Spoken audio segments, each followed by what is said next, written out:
Sandy West. Hi, I'm Sandy West, and I'm here on Jerry's rooftop, straddling the roof actually with my feet.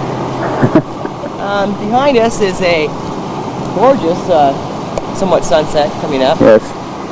And behind me is the mountains, which you'll see in a minute. We have We'll to edit. And lots of trees, and of course, that brisk winter air, which I absolutely love. And somebody's speeding around the corner. Hey, we are talking with Sandy West here. Hi, Sandy. Hello, Jerry. How are ya? I'm doing great. How are you doing? Pretty good. Good. When did I start playing drums? Yeah. Well, let me back up a bit. Okay. Actually, I started playing violin at 8 years old because I was trying to follow my sister's footsteps, and I didn't like the instrument. I was frustrated and threw it down. I knew there was something else out there for me. Well, my grandfather had an old 6.5-inch Ludwig stainless steel snare drum in his garage, and I found it and took it out and started beating on it. Gave me an idea, didn't it? Yes. So, at 9 years old, I enrolled in the Long Beach Unified School District elementary music class. Okay. Okay. So, I was officially the first girl allowed to actually to learn how to play the drums in elementary school in the Long Beach Unified School District.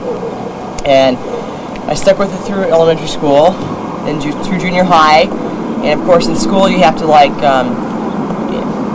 there's a first chair, second chair, and third chair in their lineup. And so I would challenge the guys and get that first chair position. Then in high school, I was playing also in the marching band, orchestra, and stage band. But going back to junior high, I started playing live on stage at 13, playing parties and dances and different events in the city I was from, Huntington Beach. So that's how and when I started playing drums. Okay. Okay.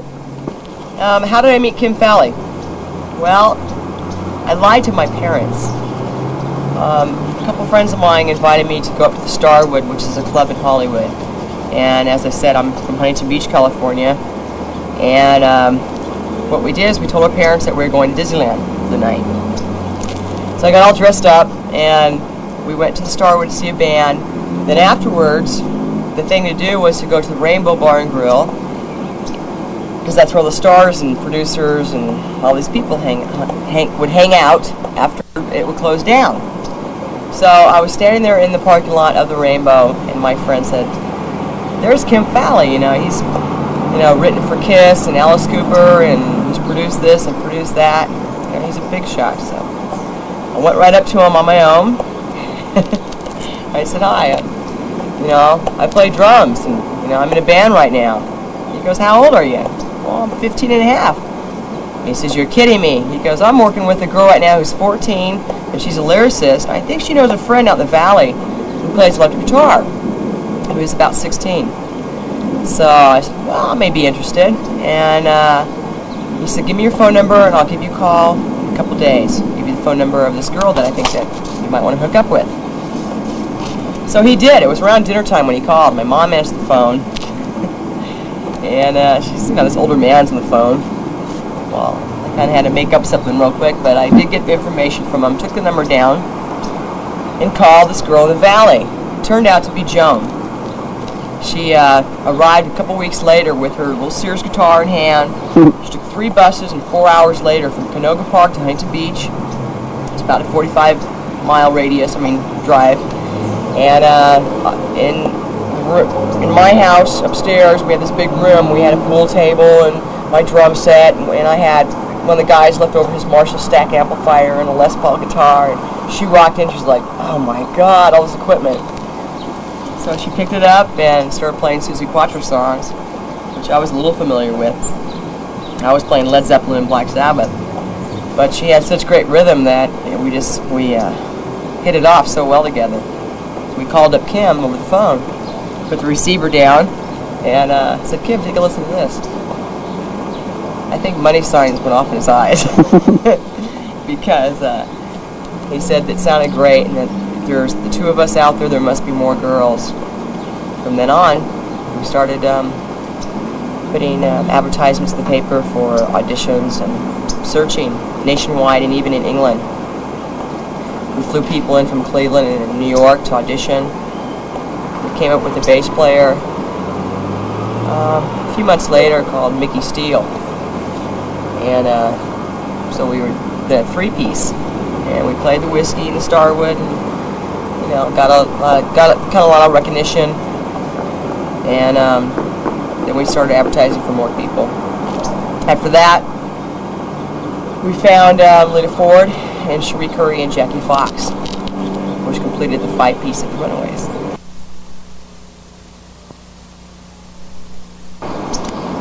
The next major event that happened was we were signed to Mercury, and we went in the studio and made our first album, which was at, oh my gosh, hold on, it's on the tip of my tongue.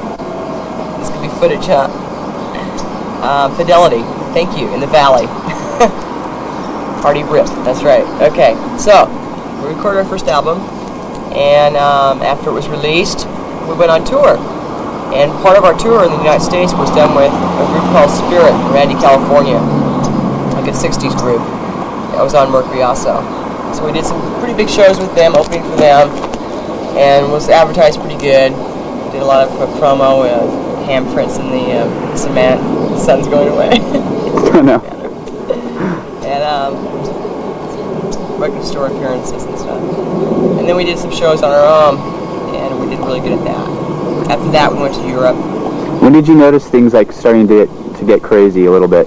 I would say not the first tour. I mean, the pace was picking up as far as the scheduling and stuff. But I think the excitement and when people could actually start to digest the whole situation was probably after the first tour, into the second album, into the second tour. It was a lot more intense, and the crowds were crazier and rowdier, and it was fun, but it was a lot more to handle. And I think each year got more intense as far as response and the volume of crowds that we were drawing. Right. Yeah. But I think it's a good way to end this part of the segment, because it's like two girls that were teenagers got together, perfect strangers, and formed a group. This maniac man. He was crazy. And it started taking off. And it's still taking off. Yeah, it's still happening. So I guess the next thing we'll talk about is what happened maybe during the first tour and